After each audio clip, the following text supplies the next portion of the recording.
नमस्कार मित्रांनो, मुद्द्याचं बोला या यूट्यूब चॅनलमध्ये तुमच्या सर्वांचं हार्दिक स्वागत। बकासूर या बैलाचा 1 कोटी रुपयाला करार झाला असल्याची मोठी माहिती समोर येत आहे। मात्र या बातमीमागचं सत्य काय आहे हे आपण या व्हिडिओमध्ये जाणून घेणार आहोत। तर मित्रांनो, त्या अगोदर चॅनलला तुम्ही सबस्क्राईब केलं नसेल तर नक्की सबस्क्राईब करा आणि हा व्हिडिओ शेवटपर्यंत पाहायला अजिबात विसरू नका। मित्रांनो, स्वर्गीय रणजित निंबाळकर सर यांचा एक जुना व्हिडिओ व्हायरल होतो आहे, ज्यात ते सांगत आहेत की सर्जा घेण्या अगोदर आमचा बकासूर सोबत करार झाला होता। 1 कोटी रुपयाला हा करार ठरला होता आणि बक्षिसाची 50% रक्कम ही वाटून घ्यायची होती।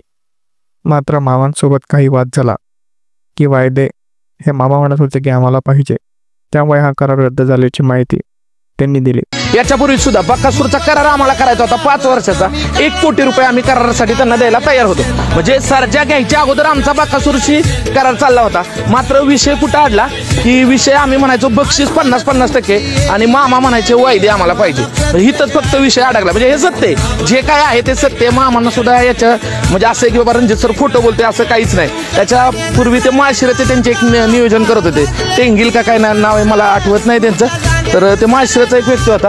त्यावेळेस मग ते आमचं असं ठरलं की 5 वर्षासाठी बकासूरला 1 कोटी रुपये द्यायचे। बक्षीस जे काही येईल ते निम्म आणि